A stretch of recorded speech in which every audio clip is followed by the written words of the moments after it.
अस्सलाम वालेकुम एवरीवन। उम्मीद है आप सब खैरियत से होंगे। अभी हम सॉल्व करेंगे क्रिएटिव राइटिंग का सेकंड क्विज।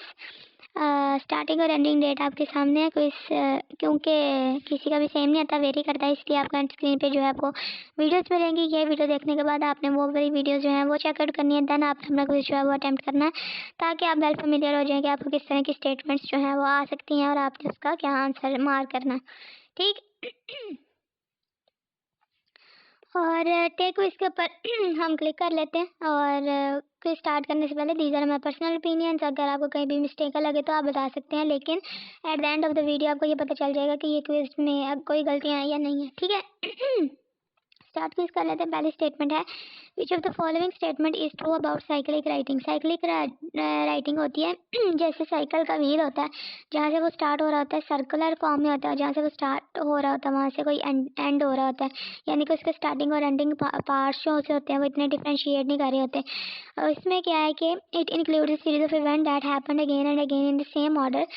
ये इसका राइट ऑप्शन है। बाकी ऑप्शन देख लें, it goes back in thought और speech, it occurs again randomly, this writing doesn't repeat itself. तो पहला जो हमारा ऑप्शन है, it include series of event that happen again and again in the same order, this is the right option.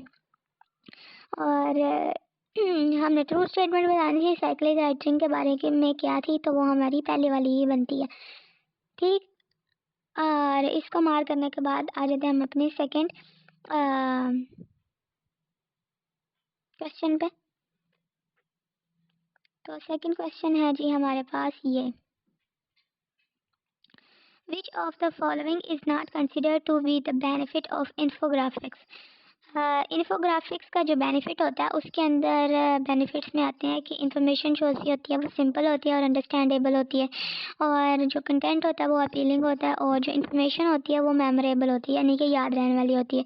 ठीक है, सिर्फ इसका बेनिफिट नहीं आता, तो वो ये है कि to make content Google friendly. ठीक है, ये इन्फोग्राफिक्स के बेनिफिट्स में नहीं आता, गूगल फ्रेंडली कंटेंट जो है।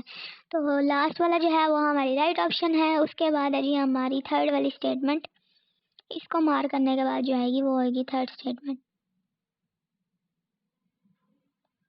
ये है जी third statement, which of the following is not considered to be the common mistake while writing emails. Option है capitalisation, use of special characters, use of abbreviations, use of punctuations. तो जब आप email right कर रहे होते हैं तो उसके अंदर कौन सी मिस्टेक जो है, कॉमन मिस्टेक, वो कंसिडर नहीं की जाती, वो होती है जी कैपिटलाइजेशन वाली। उसके बाद आ जाती है हमारे पास fourth statement, news and fact sheets are an example of dash informational non fiction, expository non fiction, journalistic fiction and explanatory non fiction. तो न्यूज़ और फैक्ट शीट्स जो है वो हमारी एग्जाम्पल होती है इंफॉर्मेशन नॉन फिक्शन डाटा की। ठीक है, ए वाला जो है वो हमारा राइट ऑप्शन है। और उसके बाद आ जाती है जी हमारी फाइव वाली स्टेटमेंट,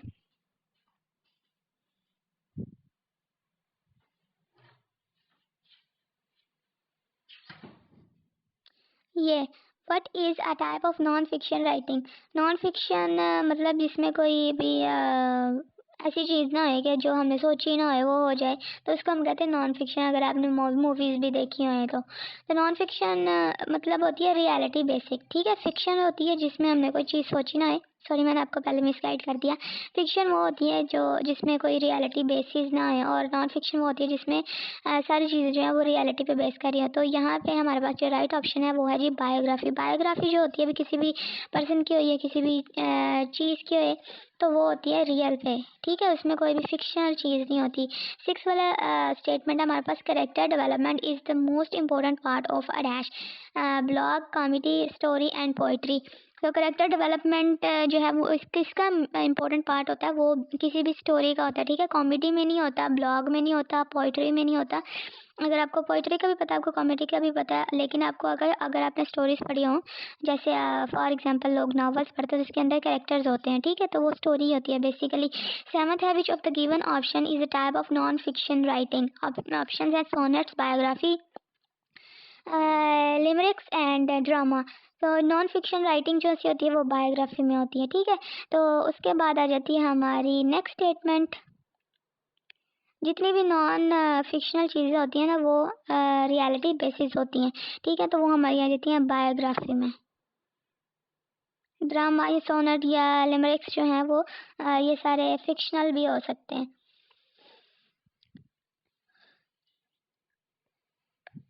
उसके बाद अगर आप चैनल पे न्यू अभी तक आपने चैनल सब्सक्राइब नहीं किया तो काइंडली चैनल को सब्सक्राइब कर दें, वीडियो को लाइक करें, दूसरों के साथ शेयर करें। और due to some emerging situation अगर आप अपनी एक्सरसाइजेज और क्विज़ सॉल्व नहीं कर पाए तो आप at the end of the course जो है वो सॉल्व करके अटेम्प्ट करके सबमिट करा सकते हैं। इट्स स्टेटमेंट है, when creating the setting of a story make sure to highlight the plot twist, focus only on the dialogues, research where the story is set and why, only research the characters. तो इसका right option है हमारे पास research where the story is set and why. ठीक है। और तमाम जितने भी 14 कोर्सेज आपको डिजी स्किल्स करा रहा है, फ्रीलांसिंग से लेके video editing, blogging and animation तक, तमाम के आपको हैंड्स ऑन एक्सरसाइजेज और क्विजेज इस चैनल पे मिलेंगे। वो आप देख लीजिएगा और देन आप अपने जो है वो सबमिट करा के सर्टिफिकेशन के लिए अप्लाई कर सकते हैं। उसके बाद है जी persuasive writing is the form of non-fiction writing, fiction writing, comedy writing and monologues. तो हमारे पास जो पोसेसिव राइटिंग होती है वो आती है जी नॉन फिक्शन राइटिंग होती है वो। ठीक है। तो नॉन फिक्शन के ऊपर हम करते हैं मार्क और चलते हैं अपनी लास्ट स्टेटमेंट की तरफ। The meaning of creativity is brainstorming, inventiveness, thoughts and unproductive। तो इसका राइट ऑप्शन है इन्वेंटिवनेस। अभी तक जितने भी हमने जो है वो किए हैं मार्क, उसमें एक भी मिस्टेक नहीं है, कोई भी मिस्टेक नहीं है। ठीक ठीक है। एक्यूरेट क्विज है, इसमें कोई भी ऐसी चीज़ नहीं है कि जो आपको गलत बताई गई हो। तो क्विज जो हमारा क्लोज हो चुका है, यानी कि ख़त्म हो चुका है। Thanks for watching, take a very good care of your self, stay tune until the next video. मुझे दुआ में याद रखें कि अल्लाह ताला मुझे हिदायत अता फरमाए और मुझे कामयाबी अता फरमाए। और मस्त चेकआउट कर लीजिएगा अपनी एंड स्क्रीन वीडियोज़ और अल्लाह हाफ़िज़।